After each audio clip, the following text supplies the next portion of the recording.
ఈ దినమునకు ఏర్పాటు చేయబడినటువంటి వాక్య భాగము సామెతల గ్రంథము 19వ అధ్యాయము 21వ వాక్యాన్ని మనము ధ్యానం చేద్దాం. నరుని హృదయములో ఆలోచనలు అనేకములుగా పుట్టును, యెహోవా యొక్క తీర్మానమే స్థిరము. చాలు. ఇక్కడ ఒక ఆలోచన తన జీవితాన్ని మారుస్తుంది. ఒక ఆలోచన ఏం చేస్తుంది? జీవితాన్నే మార్చేస్తుంది.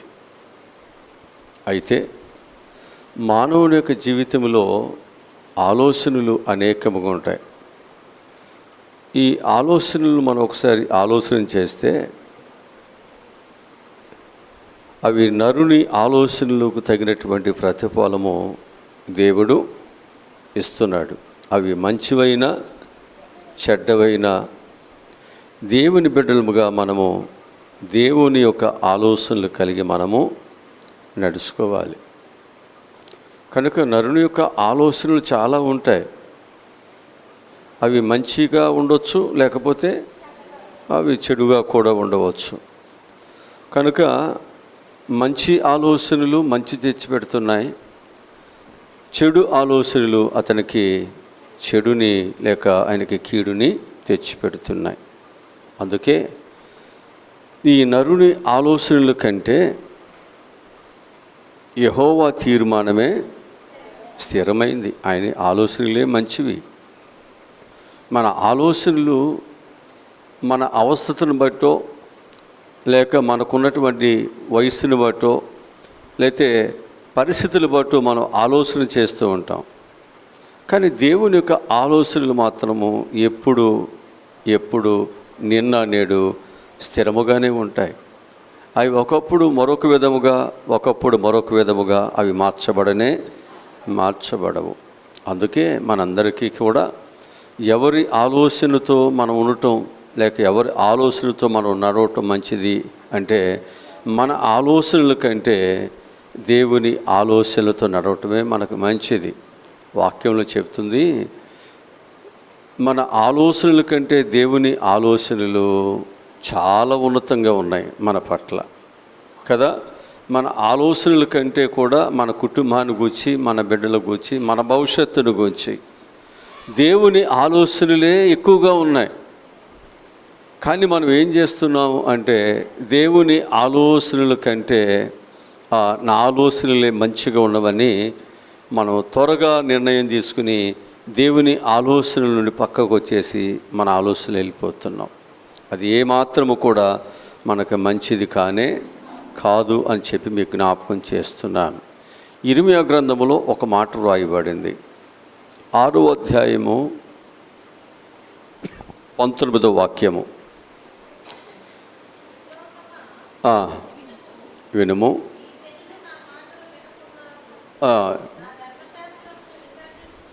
నా ధర్మశాస్త్రమును విసర్జించుతున్నారు గనుక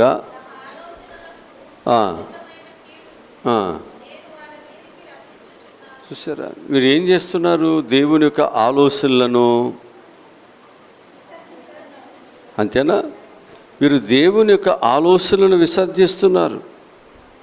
దేవుడు పెందల కడలు లేచి వారితో మాట్లాడుతున్నప్పటికీ, దేవుడు పెందల కడలు లేచి వారికి ఆలోచనలు కలిగించడానికి దేవుడు తన సేవకులను దేవుడు ఏర్పాటు చేస్తున్నప్పటికీ కూడా వారు దేవుని యొక్క ఆలోచనలను వారు విసర్జించేస్తున్నారు.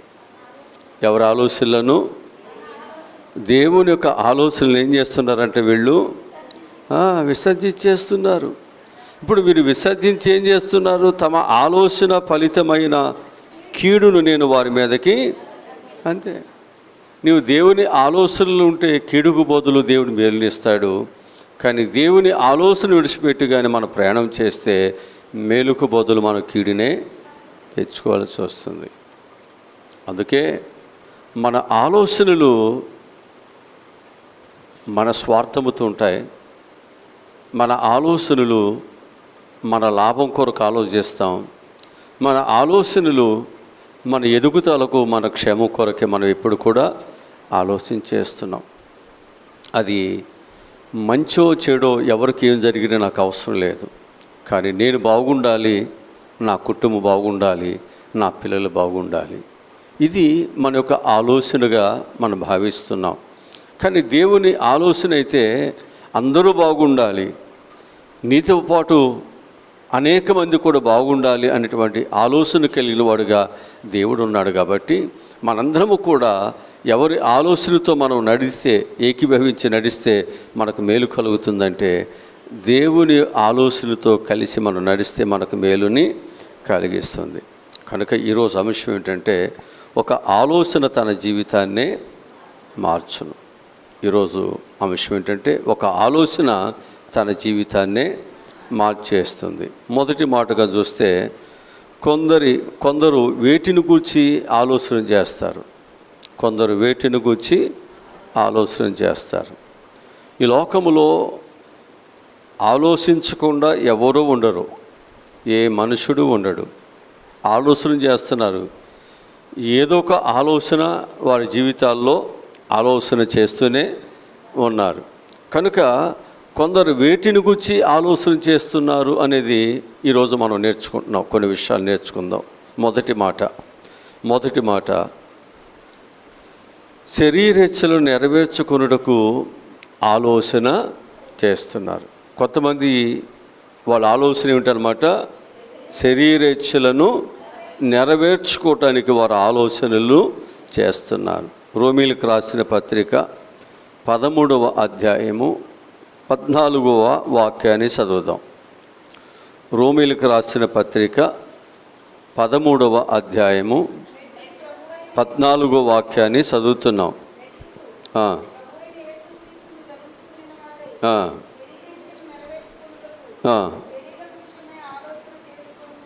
అది మనం ఎవరిని ధరించుకున్నాంగా. ధరించుకున్నది ఎవరు చూపించాలి? మనం ధరించుకునేవన్నీ ఎవరు చూపిస్తాం? మనం ధరించుకునే ఎవరు చూపిస్తాం? లోకం చూస్తుంది, అంతేనా? మన అందచందాలు, మన వస్త్రాలు, మన ఆభరణాలు, ఇవన్నీ ఎవరు చూస్తారు? లోకం చూస్తుంది. అట్లాగే మనం ధరించిన క్రీస్తుని కూడా మనం ఎవరికి చూపించాలి. నువ్వు ధరించినటువంటి క్రీస్తు సత్యవర్తుడని, రక్షకుడని, ఆయన నీ జీవితంలో నీ పాపశాపముల నుంచి నిన్ను విమోచించి నిన్ను సరైన తిన్నని నీతి మార్గములో ప్రభు నిన్ను నడిపిస్తున్నాడని నువ్వేం చేయాలో తెలుసా? నీవు నడుస్తూ అనేకులకు ఆ మార్గాన్ని చూపించాలి. ఈ ధరించినటువంటి వారు ఏం చేయకూడదు అన్నాడు అక్కడ? శరీరేచ్ఛ నెరవేర్చుకొనుటకు. అది శరీర విషయమై మనం ఏం చేయకూడదు. ఇక అది మనం శరీర విషయంలో ఆలోచనలు ఇక చేయకూడదు. ఇక దేవుని దగ్గరికి వచ్చిన తర్వాత ఏ క్రీస్తునైతే మనం ధరించామో ఆ క్రీస్తుని మనం ప్రజలకి చెప్పడానికి, చూపించడానికి, లోకములో ఆయన గురించినటువంటి మంచి మాటలు లోకానికి చెప్పి వారిని చెడు మార్గముల నుండి, శరీర సంబంధమైనటువంటి పరిస్థితుల నుంచి వారి మంచి మార్గములోనికి నడిపించడానికే మన ప్రయత్నము చేయాలి, ఆలోచించాలి తప్ప మనం క్రీస్తుని ధరించిన తర్వాత మరలా మనం శరీర సంబంధమైనటువంటి ఆలోచనలు మళ్ళీ మనం ఆలోచించడానికి వీలు లేదు. ఎందుకనంటే క్రీస్తుతో కూడా మనము ఆ శరీర విషయాలని సిలువేసేసాం, వాటిని మనం చంపివేశాం, వాటిని మనం నష్టముగా ఎంచుకున్నాం. అవి నీ జీవితానికి, యేసుక్రీస్తుని లోకానికి చూపించుకోకుండా అదొక మసిలాగా, అదొక అడ్డుగా, ఒక మసకగా, అది నీ జీవితానికి ప్రభువుతో సంబంధం లేకుండా నువ్వు కలిగినటువంటి క్రీస్తుని లోకానికి చూపించుకోకుండా అదొక అడ్డుగా ఉంటుంది. ఒకప్పుడు దీపాలు వెలిగిస్తే ఆ దీపాలు గాలి వచ్చి ఆర్పివేయకుండా వాడికి గ్లాస్ పెట్టేవాళ్ళు. ఆ గ్లాస్ పెట్టినప్పుడు ఆ గ్లాస్కి ఏమయ్యేదంటే లోపలంతా మసిపూసి ఆ లోపల వెలుగుతున్నటువంటి ఆ వెలుతురు ఆ గ్లాసుల నుంచి బయటకు రానియకుండా అదొక అడ్డుగా ఉండేటువంటిది. అప్పుడు మనం దాన్ని ఏం చేసేవాళ్ళం అంటే ఆ గ్లాసు తీసి దాన్ని శుభ్రం చేసుకుంటే మరలా అప్పుడు ఏమయ్యేదంటే ఆ వెలుగుతున్నటువంటి ఆ కాంతి బయటికి వచ్చి మనకు మేలు చేసేది. అట్లాగే నువ్వు వెలిగించబడుతున్నావు, కానీ శరీర సంబంధమైన ఆలోచనలు ఏమవుతున్నాయో అవి ఒక మసిగా ఏమవుతున్నాయి అంటే నీ కాంతిని, క్రీస్తు యొక్క ప్రేమను, నువ్వు కలిగిన దానిని లోకానికి వెళ్ళని కొంత ఒక అడ్డుబండగా అది ఉంటుంది. దాన్ని ఎప్పటికప్పుడు ఏం చేయాలి? మనము క్లీన్ చేసుకోవాలి, శుభ్రం చేసుకోవాలి, కడుక్కోవాలి. అందుకే నీ పాపము కెంపు వలె ఎర్రనివైనను హిమము కంటే తెల్లగా నేను చేస్తాను. ప్రభు యొక్క రక్తము నిన్ను తెల్లగా చేస్తుంది, నీ జీవితాన్ని పవిత్రముగా మారుస్తుంది, నీ జీవితాన్ని ఒక ఆశీర్వాదకరముగా మారుస్తుంది. అందుకే ప్రతి ఒక్కరూ కూడా ఏం చేయాలి అంటే శరీరేచ్ఛలు నెరవేర్చుకున్నటకు మనం ఆలోచన చేయకూడదు. అది మనకి ఏమాత్రం కూడా మంచిది కాదు. వారు లోక సంబంధమైన వారు ఆలోచిస్తారు, వారులాగా మనం ఆలోచించడానికి వీలు లేదు. కనుక మనం ఏం చేయాలంటే లోక సంబంధులతో మనం స్నేహం చేయొద్దు, లోక సంబంధమైనటువంటి ఆలోచనలతో మనం ఏకీభవించవద్దు. ఎందుకని వాక్యం చెబుతుందంటే మనము దేవుని పిల్లలమై ఉండి మనము దేవుని పిల్లలు కాని వారితో మనం స్నేహము చేయకూడదు. ఒక విశ్వాసి అవిశ్వాసితో ఏమి పొందిక? ఏం పొందిక?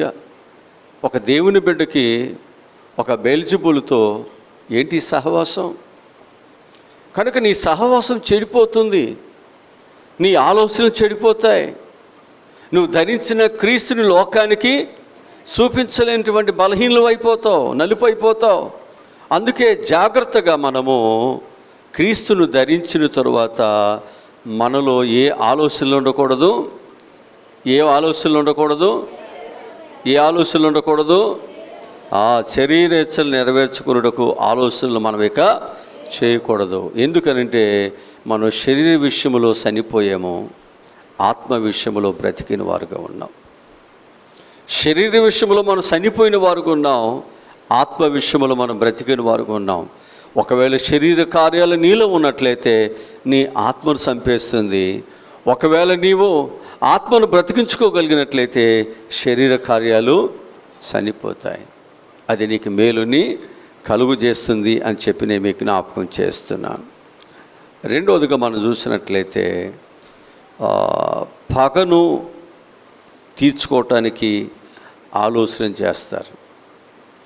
రెండవది ఏం ఆలోచన చేస్తారు? పగను తీర్చుకోవటానికి ఆలోచనలు. బైబిల్ నుంచి ఒక మాట చూపిస్తాను. విలాప వాక్యములు 3వ అధ్యాయము 60వ వాక్యాన్ని చదువుదాం.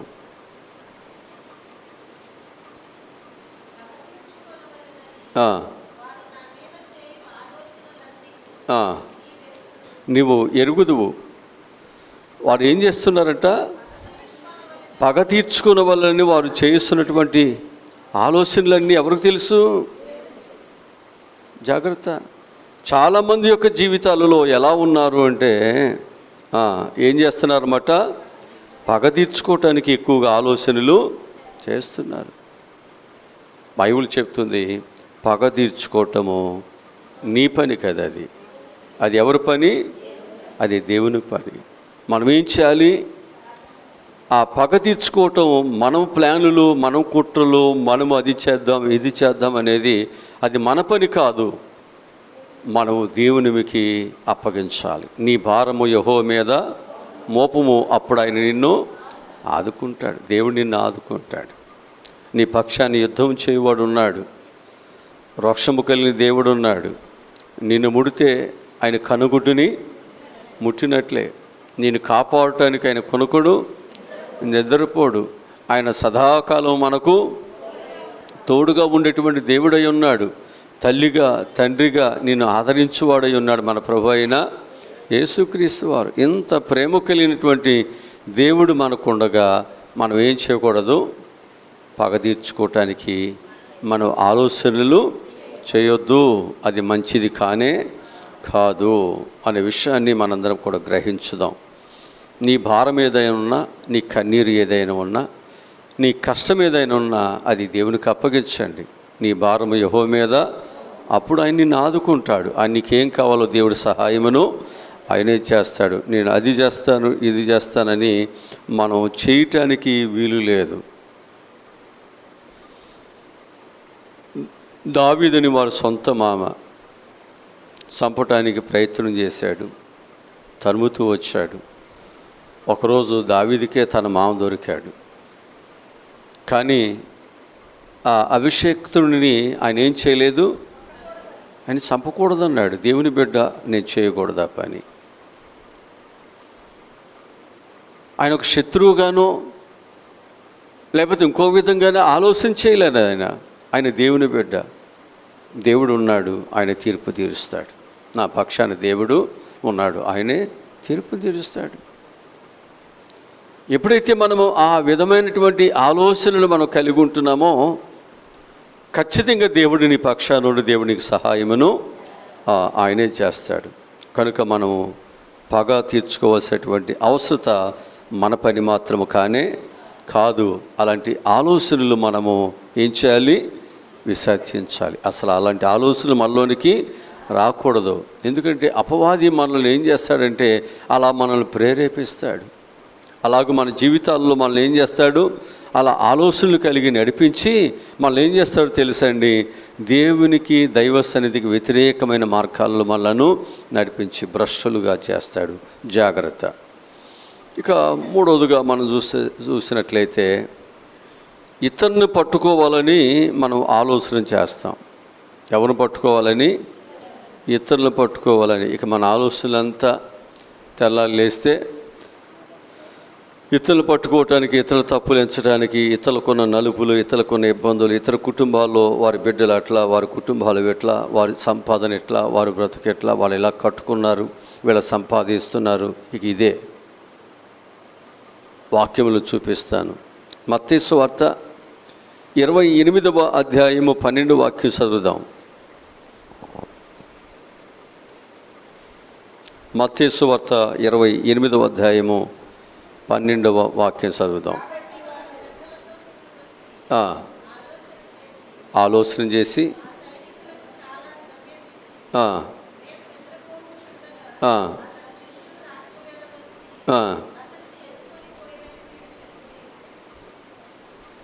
వీళ్ళ ఆలోచన ఏంటి? యేసుప్రభు వారు తిరిగి లేచాడు, ఆయన చంపాలి, అసలు ఆయన్ని భూమి మీద ఏమీ లేకుండా, ఆనమాలు కూడా ఏమీ లేకుండా చేయాలి అని యేసుప్రభుని ఏం చేశారు? అన్యాయమైన తీర్పులు తీర్చి చంపేశారు. చంపేసి ఏం చేశారు? ఆయన పునరుద్ధానుడు అవుతానన్నాడు, తిరిగి లేస్తానన్నాడు. కనుక ఇప్పుడు ఆయన ఏం చేయాలి? ఎట్లా కొట్ట ఆయన పునరుద్ధానాన్ని ఎదుర్కోవాలనుకున్నారు. కానీ యేసుప్రభు యొక్క పునరుద్ధానాన్ని ఎవరు ఆపలేరు, ఎవరి శక్తి సరిపోదు. సరే, ఇప్పుడు ఆయన తిరిగి లేచారు. లేచిన తర్వాత ఇప్పుడు వారు ఏమంటారంటే, అయ్యా ఆయన ఎవరో వచ్చి పట్టుకుని పోయారు, కనుక ఆయన తిరిగి లేవలేదు అని ఏం చేస్తున్నారు? అక్కడ ఒక చెడు ఆలోచనలను, చెడు అభిప్రాయాన్ని ప్రజల్లోకి తీసుకువెళ్తున్నారు. ఎవరి నుండి? అక్కడ కాపలా కాస్తున్న వారినే సాక్షులుగా పెట్టుకుంటున్నారు. ఎందుకంటే వాళ్ళకే తెలుసు కదా, వాళ్ళు చెప్పిందే అందరూ వింటారు. చూసారా? కొందరి యొక్క ఆలోచనలు ఏమిటంటే తప్పులను పట్టుకోవటానికి. కొంతమంది యొక్క ఆలోచనలు ఏదో ఒక తప్పు. కనుక అలాంటి ఒక ఆలోచన లేకపోతే అలాంటిది క్రైస్తవునిగా మన జీవితానికి మంచిది కాదని వాక్యం చెబుతుంది.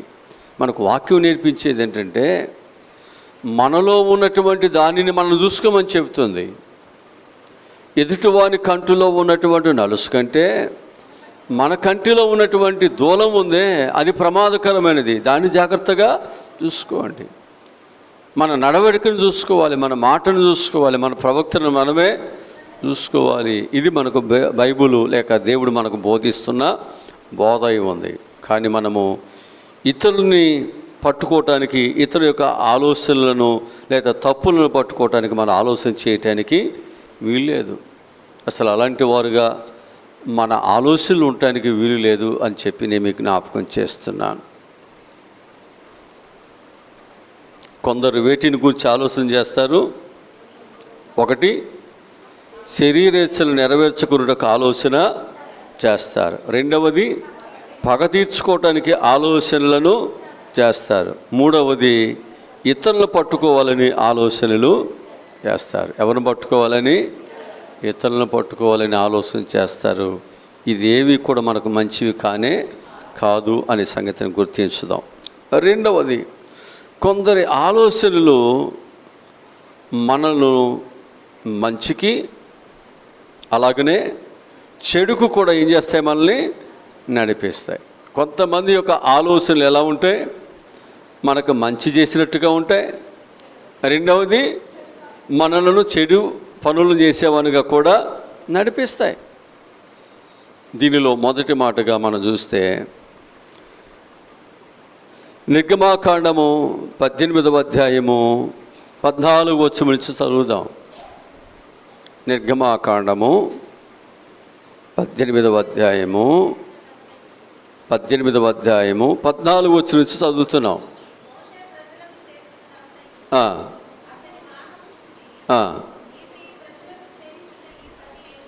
ఏంటి?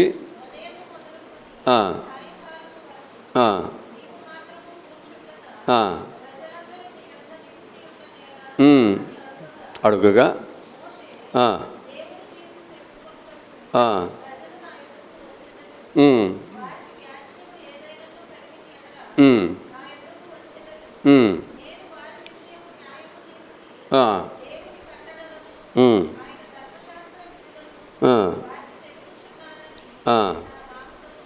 అంటే ఇక్కడ మామకి మోషే గారు చేస్తున్నటువంటిది కొంచెం ఇబ్బందిగా ఉంది.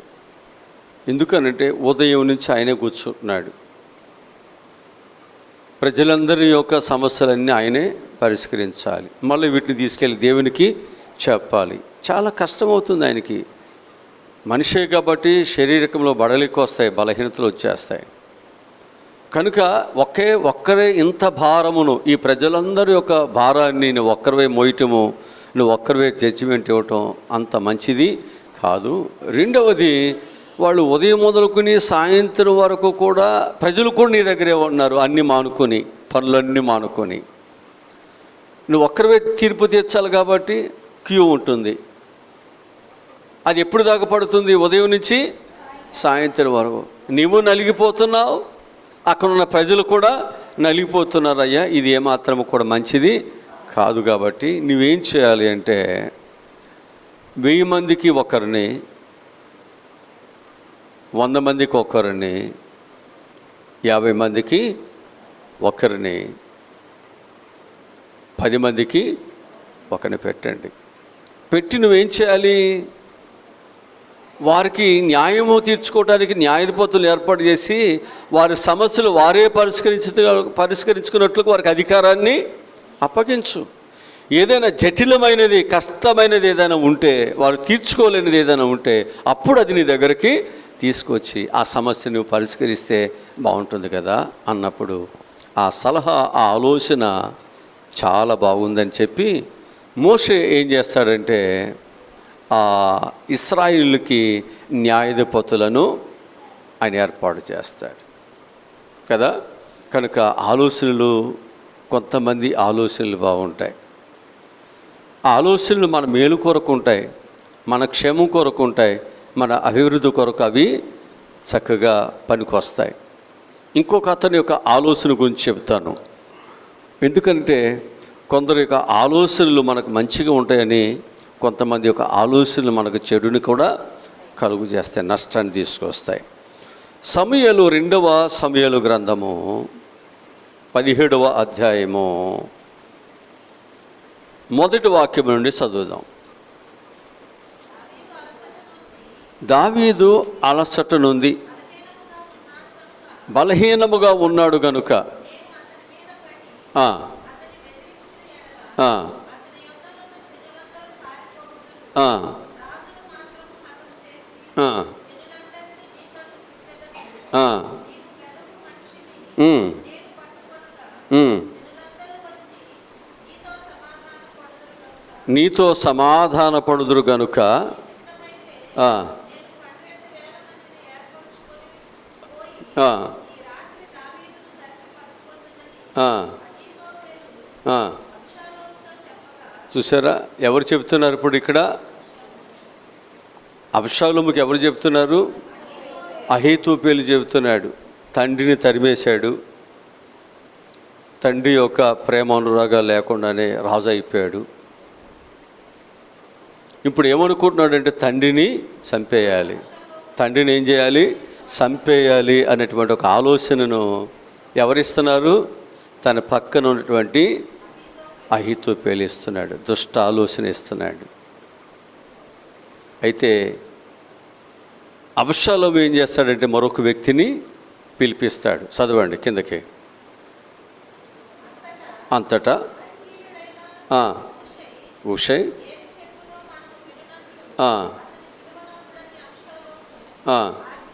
ఆగ్నేయగా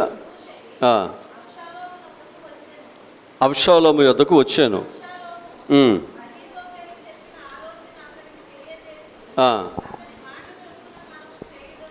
అతని మాట చొప్పున మనము చేయుదుమా చేయకుందుమా? నీ ఆలోచన ఏమై ఉన్నదని అడుగుగా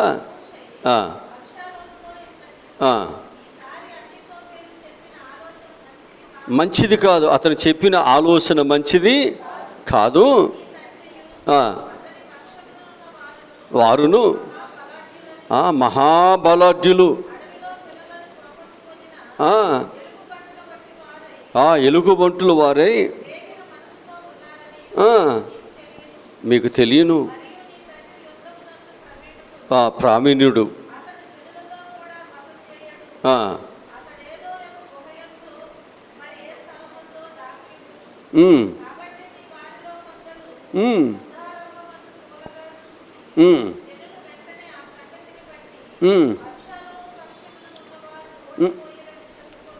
చాలు. ఇక్కడ మనం చూసినట్లయితే ఒక యవనస్తుడుగా అప్పుడే క్రొత్తగా అడ్డదారిలో వచ్చి సింహాసనం మీదకి ఎక్కేశాడు. ఇప్పుడు అతను ఏం చేస్తున్నాడు?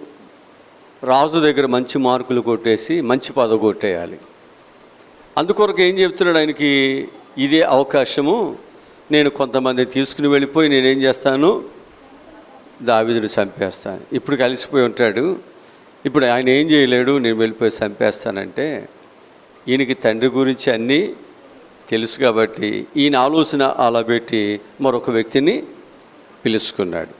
ఇప్పుడు ఆ వ్యక్తి ఏం చెప్తున్నాడంటే, అయ్యా, అహీతోపెలు చెప్పేటువంటి ఆలోచన మంచిది కాదు నాయనా. ఎందుకనంటే అతని యొక్క ఆలోచనల్లో చాలా పొరపాటు ఉంది.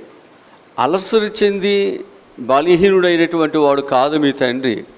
చాలా తెలివి కలిగిన వాడు, బలాఢ్యుడు, యుద్ధములో చాలా ప్రావీణ్యత కలిగిన వాడు నాయనా.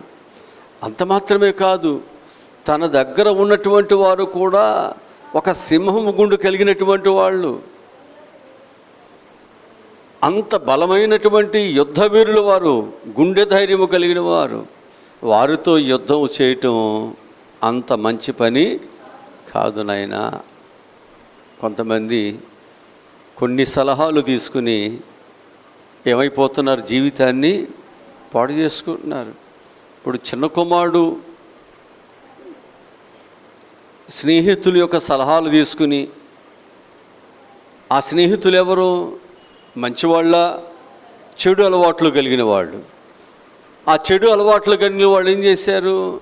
అతనికి చెడు అలవాట్లన్నీ నేర్పేశారు. ఇప్పుడు అతను రోజు రోజు ఇంటి దగ్గర నుంచి కొంత డబ్బులు తీసుకొచ్చాకంటే అన్ని డబ్బులు ఒకసారి తీసుకొచ్చేస్తే ఎంజాయ్ చేయొచ్చుగా. అన్ని పట్టుకొచ్చేటట్టు, తండ్రి మీద తిరుగుబాటు చేసేటట్టు, తండ్రి నుండి వేరైపోయేటట్లు చేయాల్సిన అన్నీ చేశారు. వచ్చేసాడు బయటికి. వాళ్ళందరూ కూడా ఏం చేశారు తెలుసండి, ఆయనతో దుర్వ్యాపారములు చేయించారు. ఒక్కటి మంచిది కాదు, ఇలా చేస్తే అలా చేస్తే త్వరగా డబ్బులు వచ్చేస్తాయి, మనం కష్టపడితే ఏమి డబ్బులు వస్తాయి, ఇవాళ ఒక 10,000 మనం పెట్టుబడి పెట్టి ₹1,00,000 వచ్చేస్తాయి, కనుక మనం ఇలా దొంకర దారిలో కూడా వెళ్ళి త్వరగా సంపాదించుకోవచ్చు, కనుక ఇలా వెళదాం అనేసరికి ఏం చేస్తాడు పాపం, స్నేహితుల మాట వినొచ్చాడు కదా, ఆయన మాటల్లో పడిపోయాడు కదా, ఇక వాడి మాటకి తల ఊపి చెడు పనులన్నీ చెడు వ్యాపారాలన్నీ చేసి చివరాఖరికి డబ్బులన్నీ బాగొట్టుకున్నాడు. జాగ్రత్త. కొంతమంది యొక్క ఆలోచనలు కుటుంబాన్ని చెరిపేస్తున్నాయి, బిడ్డలు పాడు చేస్తున్నాయి, నీ లైఫ్ని పూర్తిగా పాడు చేసేస్తున్నాయి. అందుకే జాగ్రత్త. నరుని యొక్క ఆలోచనలు అనేకముగా ఉన్నాయి, కానీ దేవుని ఆలోచనలే స్థిరము కనుక మన ఆలోచనల కంటే కూడా మన ఎవరి ఆలోచనలతో మనం నడవటం మంచిది. అది దేవుని మనం ధరించిన తర్వాత ఆయన ఆలోచనతో మనం నడిస్తే మనకు ఎప్పుడు మేలునే కలుగుతుంది అనే విషయాన్ని ఈరోజు మన వాక్యము ద్వారా మనం నేర్చుకుంటున్నాం. ఇంకొక మాట చెప్తాను, దీనిలోనే మరొక మాట చెప్తున్నాను. మూడోదిగా మనం చూసినట్లయితే సామెత గ్రంథం 12వ అధ్యాయము 5వ వచనం చదువుదాం. 12:5.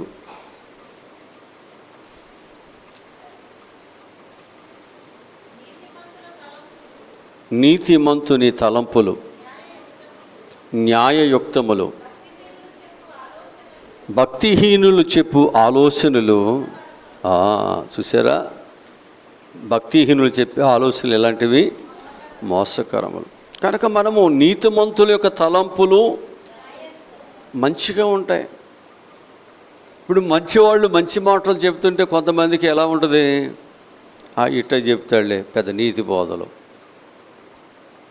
కొంతమందికి ఇష్టంగా ఉండదు, ఆ మాటలు ఆ సలహాలు వాళ్ళకి ఇష్టంగా ఉండదు. ఇప్పుడు వారు ఎవరి దగ్గరికి వెళ్ళాలి? చెడు ఆలోచనలు కలిగిన వారు, చెడు తలంపులు కలిగిన వారి దగ్గరికి వెళ్ళాలి. అహీతోపెలు దగ్గరికి వెళ్ళినట్టు.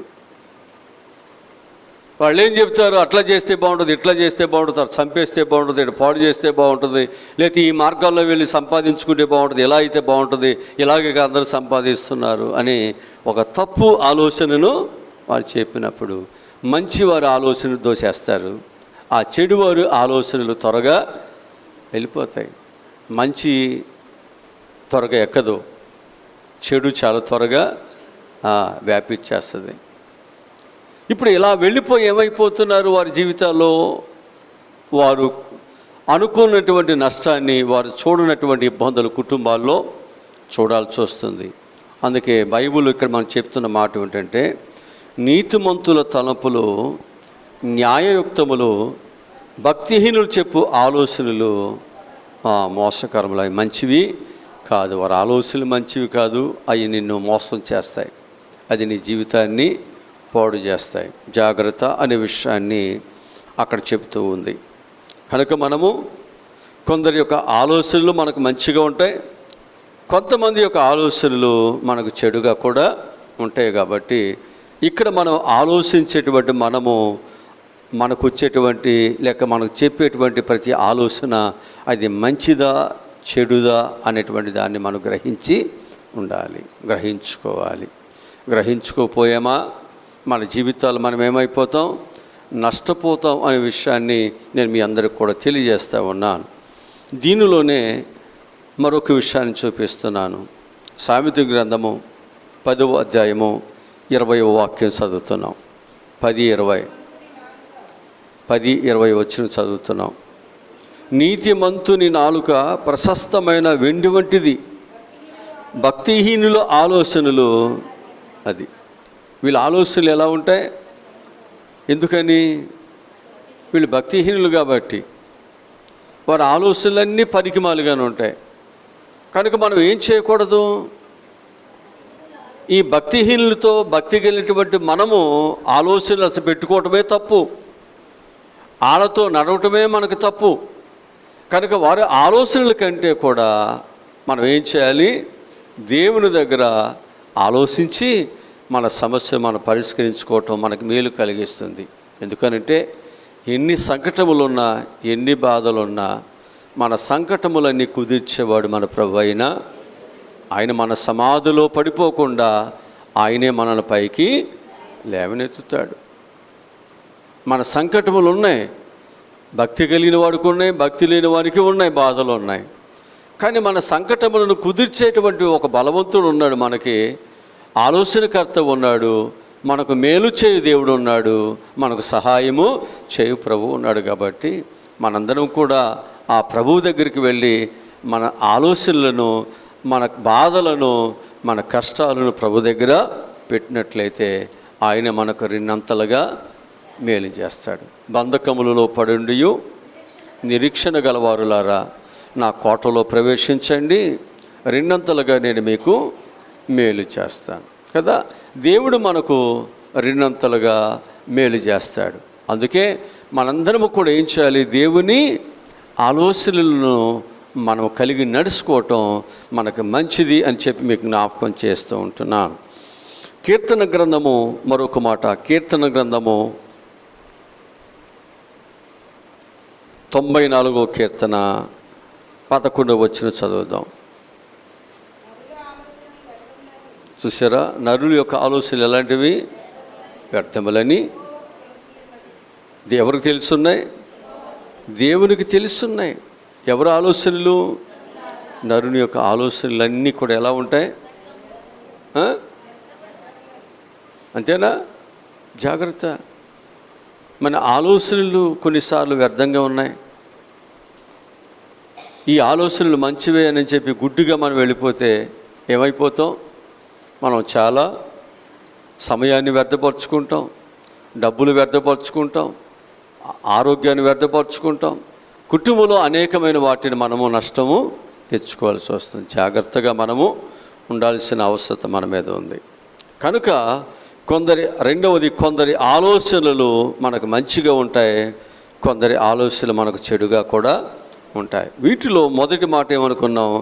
మంచి ఆలోచనలు ఇచ్చేవారు ఉన్నారు, రెండవది చెడు ఆలోచనలు కూడా చెప్పేవారు ఉన్నారు, మూడవరు భక్తిహీనులు చెప్పు ఆలోచనలు మనకు మోసకరములు. భక్తిహీనుల యొక్క ఆలోచనలు పనికిమాలినటువంటివి, నరుల యొక్క ఆలోచనలన్నీ కూడా వ్యర్థమైనవే, అవి ఏవి కూడా మంచివి కాదు అనే విషయాన్ని మనం గ్రహించుదాం. మూడవదిగా మనం చూసినట్లయితే మనం దేవుని ఆలోచన చొప్పున నడుచుకోవాలి. మూడవది, మనం ఎవరి ఆలోచన చొప్పున? దేవుని ఆలోచన చొప్పున. మనం మొదటగా చూస్తే కొందరి ఆలోచనలు మంచిగా లేవు, కొందరి ఆలోచనలు మంచిగా లేవు. వారు వేటిని గురించి ఆలోచిస్తున్నారు? శరీరేచ్ఛల గురించి ఆలోచిస్తున్నారు, పగ తీర్చుకోవటానికి ఆలోచన చేస్తున్నారు, ఇతరులను పట్టుకోవటానికి ఆలోచన చేస్తున్నారు. అసలు అది మంచిదే కాదు అని చెప్పబడింది. రెండవదిగా మనం చూసినట్లయితే కొందరి యొక్క ఆలోచనలు మంచిగా ఉన్నాయి, కొందరు ఆలోచనలు చెడుగా ఉన్నాయి. కాబట్టి అక్కడ మనం ఏం చేయాలన్నమాట? చెడు ఆలోచనలు చెప్పి వారిని విడిచిపెట్టాలి, భక్తిహీనుల యొక్క ఆలోచనలు మనం విడిచిపెట్టాలి, భక్తిహీనుల యొక్క ఆలోచనలు పనికిమాలినటువంటి అని చెప్పి వాటిని విడిచిపెట్టాలి. అసలు నరుని యొక్క ఆలోచనలే వ్యర్థం, మంచివి కాదు, విడిచిపెట్టేయాలి. ఇక మూడవదిగా మనం చూస్తే మనం దేవుని ఆలోచన చొప్పున నడుచుకోవాలి. మొదటి మాట మనం చూసినట్లయితే నీ మీద దృష్టి ఉంచి నీకు ఆలోచన దేవుడు చెబుతాడు. మనం దేవుని దగ్గరికి వస్తే, మనం ప్రార్థన చేస్తూ ఉంటే దేవుడు ఏం చేస్తాడనమాట? మన మీద దృష్టి ఉంచి మనకేమిస్తాడు? ఆలోచన చేస్తాడు, ఆలోచన చెప్తాడంట. కీర్తన గ్రంథంలో 32వ కీర్తన 8వ వాక్యం చదువుదాం. 32వ కీర్తన 8వ వాక్యం చదువుదాం. నీకు ఉపదేశము చేసేదను, నీవు నడవవలసిన మార్గమును నీకు బోధించేదను. నీ మీద దృష్టి ఉంచి నీకు ఆలోచనలను. అవునా? దేవుడు ఎలాంటి వాడంట? మనకు చక్కని మాటలు చెప్తాడంట. మనం నడవలసిన మార్గంలో దేవుడు మనల్ని ఏం చేస్తాడు? బోధిస్తాడంట. మన మీద దృష్టి ఉంచి మనకు మంచి ఆలోచనలే ప్రభు చెప్తాడంట. మనం నడవలసిన త్రోవలో ప్రభు నడిపిస్తాడు. అప్పుడు మన అడుగు జారిపోదు, మన అడుగు తడబడదు, మనకి ఏ నష్టము కలగదు, మన ఇరుకులో మన పాదము చిక్కబడదు. కనుక దేవుడు చక్కని ఆలోచనతో నేను నడిపిస్తాడు. నడవటానికి ఇష్టపడి ప్రభువా నీ ఆలోచనలో నేను నడుస్తానయ్యా అని ప్రభువుకు కానీ మనం అప్పగించినట్లయితే మోషే నడిపించాడు, అబ్రహాము నడిపించాడు, దావీదును కూడా దేవుడు నడిపించాడు. వారు ఉన్నతమైన శిఖరాలకి వారు వెళ్ళగలిగారు. దేవుని ఆలోచనతో మనం నడువుదాం. దేవుని ఆలోచన ప్రకారముగా మన జీవితాలు కట్టుకుందాం. అది ఎప్పటికీ నీకు మేలునే కలుగు చేస్తుంది అని చెప్పి మీకు జ్ఞాపకం చేస్తుంటున్నా. రెండవదిగా మనం చూసినట్లయితే దేవుని ఆలోచన వలన అధికారులు, న్యాయాధిపతులు, రాజులు ఏలుతున్నారంట. ఎవరి ఆలోచన వలన? దేవుని ఆలోచన వలన అధికారులను, న్యాయాధిపతులను, రాజులు కూడా ఏం చేస్తున్నారు? ఏలుబడి చేస్తున్నారు. అది వారికి మంచిగా ఉంది. వాక్యములుండి సామెతల గ్రంథము 8వ అధ్యాయము 14, 15, 16 వచ్చిన చదువుదాం.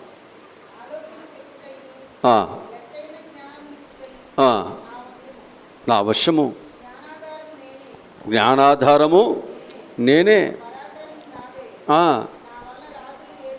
నా వలన రాజులు ఏలుదురు, అధికారులు న్యాయమును బట్టి పాలన చేయుదురు, నా వలన అధిపతులను, లోకములో ఉన్నటువంటి గనులైన న్యాయాధిపతులు అందరూ ఏం చేస్తున్నారు? ప్రభుత్వము. చూసారా? ఈరోజు అనేకులను నడిపించేది ఎవరన్నమాట? దేవుడే నడిపిస్తున్నాడు. కనుక ఆయన నడిపించు నరుడు ధన్యుడవుతున్నాడు. వారి పరిపాలన, వారి యొక్క జీవిత విధానాలు బహు ఆశీర్వాదకరముగా ఉంచబడుతున్నాయి. కనుక మనందరము కూడా క్రీస్తును ధరించాం. క్రీస్తును లోకానికి చూపించాలి. నేను క్రీస్తును పోలి నడుస్తున్నాను కనుక మీరు నన్ను పోలి నడవండి అని చెప్పినటువంటి వాక్య ప్రకారముగా అనేకులను మనం క్రీస్తులోకి నడిపించాలి అంటే మనం ఏం చేయాలి? దేవుని ఆలోచన ప్రకారం మనం నడవాలి. దేవుని ఆలోచన ప్రకారం మనం నడిస్తేనే మన ఆలోచనలన్నీ సఫలమవుతాయి, మన కోరికలన్నీ సిద్ధించబడతాయి, మనం పొందుకోవాల్సిన ప్రతి దీవెనను మనం పొందుకోగలుగుతాం. అనేకులకు కూడా ఆ ఆశీర్వాదాలని ఇవ్వగలుగుతాం. అందుకు ప్రతి ఒక్కరు కూడా ఎవరి ఆలోచనతో మనం నడవాలి? దేవుని ఆలోచనతో మనం ఉంటే, ఆలోచనతో మన కుటుంబాన్ని నడిపించుకుంటే మన కుటుంబానికి గొప్ప దీవెన వస్తుంది అని చెప్పి మీకు జ్ఞాపకం చేస్తున్నాను. కనుక దేవుని యొక్క ఆలోచన చొప్పున రైతు ఏం చేస్తాడంటే సేద్యపరుస్తాడు. దేవుని ఆలోచన చొప్పున ఏం చేస్తాడు? రైతు సేద్యపరుస్తున్నాడు. యెషయా గ్రంథములో 28వ అధ్యాయము 23వ వాక్యం నుండి చదువుదాం. 23వ వాక్యం నుండి చదువుదాం. చెవియొగ్గి నా మాట వినండి, ఆలకించి నేను పలుకున్నది వినండి. దున్నువాడు విత్తుటకు నిత్యము తన పొలమును దున్నునా,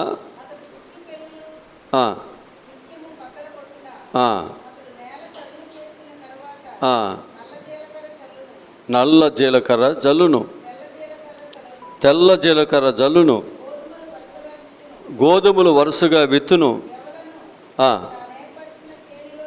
తాను ఏర్పరిచిన చేలులో జల్లును.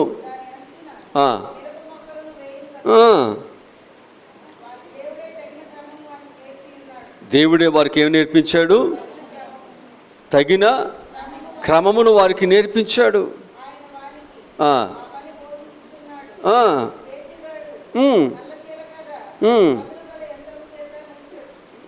హల్లెలూయా.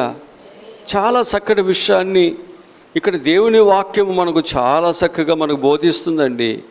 ఎంత చక్కగా బోధిస్తుంది అంటే, మనం దేవుని మాట మనం విన్నట్లయితే, దున్నువాడు వితుట నిత్యము తన పొలము దున్నున అతడు దుక్కి పిల్లలు నిత్యము బద్దలు కొట్టున అతడు నేలను సదును చేసిన తర్వాత నల్ల జీలకర్రను తెల్ల జీలకర్రను చల్లును, గోధుమలు వరుసగా విత్తును, ఎవలను తాను ఏర్పరిచిన చేలో చల్లును, దాని అంచున మిరప మొక్కలను వేను కదా. వాని దేవుడే తగిన క్రమం వానికి నేర్పి ఉన్నాడు, ఆయన వానికి ఆ పని బోధించుచున్నాడు. సేద్యగాడు నల్ల జీలకర్ర పొదును గల యంత్రముల చేత నూర్చడు, బండి చక్రములను జీలకర్ర మీద నడిపింపుడు, కానీ కర్ర చేత నల్ల జీలకర్రను చువ్వ చేత జీలకర్రను దొలగొట్టును కదా. కనుక ఒకవేళ దానికి ఉన్నటువంటి బలమును బట్టి దానిని దొలుకోవాలి. దాన్ని ట్రాక్టర్తో కానీ మరొక దానితో కానీ దాన్ని నూర్చడానికి వీల్లేదు. కానీ ఒడ్లు అలా చేయొచ్చు. అలా చేస్తే అవన్నీ ఏమైపోతాయి తెలుసండి, అది చిన్నది జీలకర్ర అదంతా పాడైపోద్ది, అమ్ముకోవటానికి ఏమి కనిపించదు, అక్కడ సువర్ణలాగా మారిపోద్ది. దాన్ని ఏం చేయాలంట, ఒక సన్నని సోవ చేత కర్ర చేత దానిని దొడగొట్టుకోవాలి. ఇవన్నీ ఎవరు నేర్పుతున్నారు? అది దేవుడు వారికి జ్ఞానం ఇస్తున్నాడు. వారు ఆ విధంగా వారి సేద్యము చేస్తున్నారు. అది వారికి లాభసాటిగా ఉంటుంది. అంటే ఎవరైనప్పటికీ కూడా దేవుని ఆలోచన చొప్పున ఎప్పుడైతే మనం సేద్యం చేస్తామో అది నీకు ఎప్పుడు మేలునే కలుగు చేస్తుంది. ఆ పని నీకు సఫలమవుతుంది. ఆ కష్టాజీతము నీకు ఆశీర్వాదకరమైన ఇంటికి చేర్చబడుతుంది. కనుక దేవుని ఆలోచన లేకుండా మన ఇష్టానుసారంగా మనం ఏది చేసినప్పటికీ అది మనకు ఆశీర్వాదము కాదు అని చెప్పి దేవుని వాక్యం మనకు తెలియచేయటం జరుగుతుంటుంది. మరొక విషయాన్ని జ్ఞాపకం చేస్తాను. ఆలోచనలో నరులందరికంటే, రాజులందరికంటే, ఈ లోకం ఉన్నటువంటి జడ్జీల కంటే కూడా గొప్ప ఆలోచన కలిగిన వాడు దేవుడే. ఎందుకనంటే తన ఆలోచన నుండి సృష్టి యావత్తు పుట్టింది. తన ఆలోచన నుండి మానవుడు పుట్టాడు. కనుక ఆయన యొక్క ఆలోచనలు ఎంత స్థిరమో అని చెప్పడానికి, ఎంత గొప్పవో అని చెప్పడానికి ఈ సృష్టి మనకు సాక్ష్యాన్ని ఈ మనుషుడు చెబుతున్నాడు. మనుషుడికి ఇచ్చినటువంటి ఆ అవయవాలు, ఆ క్రమాలు ఏమైతున్నాయో చెబుతున్నాయి. అందుకే దేవుడు ఆలోచనలో ఆయనకి మించిన వారు ఎవరునూ, ఏ మనుషుడును ఎవరు కూడా లేరు అని చెప్పి నేను మీకు జ్ఞాపకం చేస్తున్నాను. ఇర్మియా గ్రంథము 32వ అధ్యాయము 19వ వాక్యం చదువుదాం. 32:19 ఇర్మియా గ్రంథము. నీవే గొప్పవాడివి, శక్తి సంపన్నుడవు,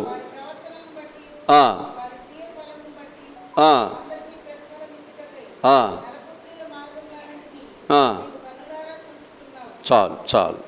ఇక్కడ దేవుడు ఎలాంటి వాడంట, ఆలోచన విషయంలో దేవుడే అంతే. ఇక ఆయనే గొప్పవాడు. ఇక ఆయనకి మించినటువంటి ఆలోచన కలిగిన వారు ఇక ఎవరూ లేరు.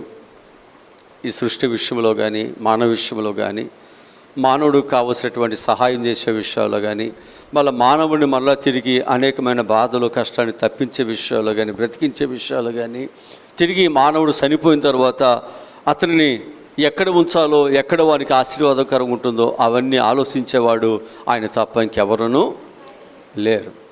అందుకే మనందరము కూడా ఏం చేయాలి, దేవుని ఆలోచన గొప్పదని చెప్పి మన ఆలోచనలు పక్కన పెట్టి దేవుని ఆలోచన చొప్పున మనం ఏం చేద్దాం, చక్కగా నడుచుకుందాం. అది ఎప్పటికీ మనకి ఆశీర్వాదమే అని చెప్పి నేను మీకు జ్ఞాపకం చేస్తున్నాను.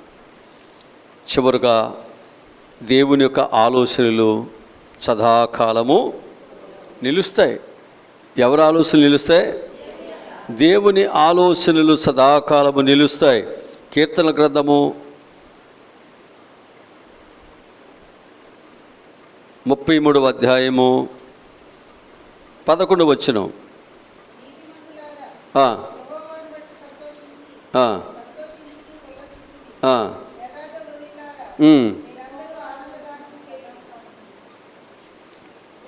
కీర్తన గ్రంథము 33వ కీర్తన 11వ వచనం. యెహోవా ఆలోచన సదాకాలము నిలుసును, ఆయన సంకల్పములు తరతరములు. అది ఇప్పుడు మనందరము కూడా ఎవరి ఆలోచనలు మనకు మంచిది? దేవుని ఆలోచనలు. అవి ఎప్పటి వరకు ఉంటాయి? సదాకాలము, తరతరాలు ఉంటాయి కదా. ఇప్పుడు నువ్వు ఆలోచించే ప్రతి ఆలోచన, నీ ఆలోచన బట్టి నీ కుటుంబం కొరకు, నీ బిడ్డల కొరకు నువ్వు చేసే మంచి పనులు, ప్రార్థన, కన్నీరు, నీతి, భక్తి ఏదైతే ఉందో దేవుని కొరకు, ఇవన్నీ నువ్వు లేకపోయినా అది తరతరాలు నీ పిల్లలకి అది ఎప్పుడు నిలుచుంటాయి, అది ఎప్పుడు ఆశీర్వాదంగా ఉంటాయి. డబ్బులు సంపాదిస్తే అవి దుష్టుడు దొంగిలించవచ్చు, లేకపోతే వేరొకరికి అది ఆ ఇళ్ళు వాకిళ్ళు వెళ్ళిపోవచ్చు, పొలాలు వెళ్ళిపోవచ్చు, వెండి బంగారాలు వెళ్ళిపోవచ్చు. కానీ దేవుని ఆలోచనలు అనే ధనాన్ని, మన కొట్లలో వాక్యం అనే ధనాన్ని, నీతి అనే ధనాన్ని ఇవన్నీ దాచుకుంటే అది ఎప్పటికీ నీ పిల్లలకు ఆశీర్వాదకరముగానే, ఆపదలు కష్టాలు వచ్చిన అవి ఎప్పుడు పిల్లల సహాయమును చేస్తాయి. అందుకంటారు, నీ నీతి నీ పిల్లలకు అది ఆశీర్వాదకరంగా ఉంటుంది. నీ నీతి నీ పిల్లలకు అది తరములకు ఆశీర్వాదమే. ప్రతి ఒక్కరూ చక్కగా మంచిగా ఉండండి. మంచి ఆలోచనలతో, ప్రభు యొక్క ఆలోచనతో మనం బ్రతికితే దేవుడు నీకు మంచినే, తరతరములకు దేవుడు నీకు మంచి కలిగేటట్టు, నీ కుటుంబానికి, నీ పిల్లలకు మంచి కలిగేటట్టు దేవుడు సహాయమును చేస్తాడు. చెడు దురుద్దేశముతో, చెడు ఆలోచనతో కానీ, నీ స్వార్థముతో కానీ, నీ ఆలోచనలతో కానీ ఒకవేళ నువ్వు ప్రయాణం చేసినట్లయితే నీకు, నీ పిల్లలకు అనేక నష్టాలని తీసుకొచ్చిన వారు అవుతారు. అది ఏమాత్రం కూడా మంచిది కాదనే వాక్యం చెబుతుంది. దేవుడి మాటలు మన ఇంటిలో దేవుడు దీవించునుగాక. ఆమేన్. తల్ల ఉంచండి, ప్రార్థన చేసుకుందాం. తల్ల ఉంచండి, ప్రార్థన చేసుకుందాం. మా ప్రభువా, రక్షకుడా, ఈరోజు చెప్పబడినటువంటి ఈ విలువైన శ్రేష్టమైన మాటలకే వందనాలు ప్రభువా. మా జీవితాల్లో మా ఆలోచనలు మా జీవితాన్ని మార్చేవి ఉన్నాయా? దేవునికి ఇష్టంగా ఉన్నాయా? దేవుని కలిగినటువంటి మేము దేవుని లోకానికి చూపించేటట్లుగా ఉన్నాయా?